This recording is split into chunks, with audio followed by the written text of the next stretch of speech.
9-year-old Zoe Tafe knew Doernbecher Children's Hospital in Portland was the place she wanted to donate the $500 she worked hard to raise one summer. It clearly stands out as one of the best organizations to donate money to. She never would have imagined 6 years later she would be a patient herself. Zoe was diagnosed with GPA, a rare autoimmune disease, at 15 years old. My lungs were essentially just filled with blood, like all the way to the top, no air, just blood. Now, 2 years later, she's back to being herself, not just because of the world class treatment, technology, and research at Doernbecher, but because of the nurses Zoe says go above and beyond.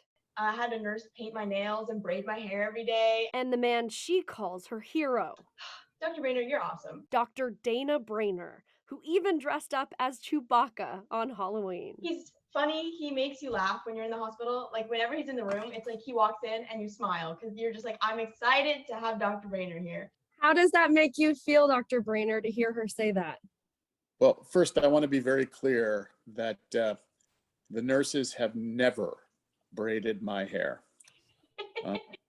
Dr. Brainer says Doernbecher is a team effort that cannot happen without the generosity of the community through credit unions for kids. Whenever we have a desperate need, they are pretty much our first call. And to date, they have never let us down. In 2020, Dr. Brainer told me the need for funding was greater than it had ever been.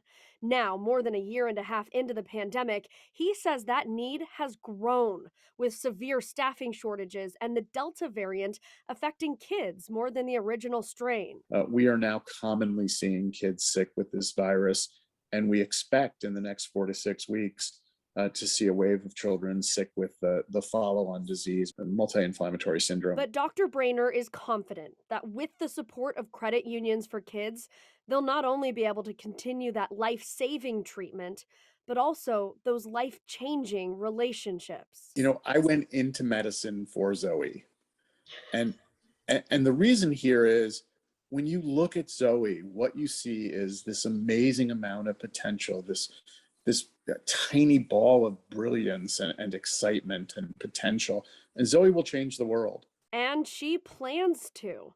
Those relationships inspired Zoe to pursue becoming a travel nurse. I can confidently say that I would not be, I'm alive today because of my Doernbecher team. The nurses there changed my life. Wesley Ogle, K2 News.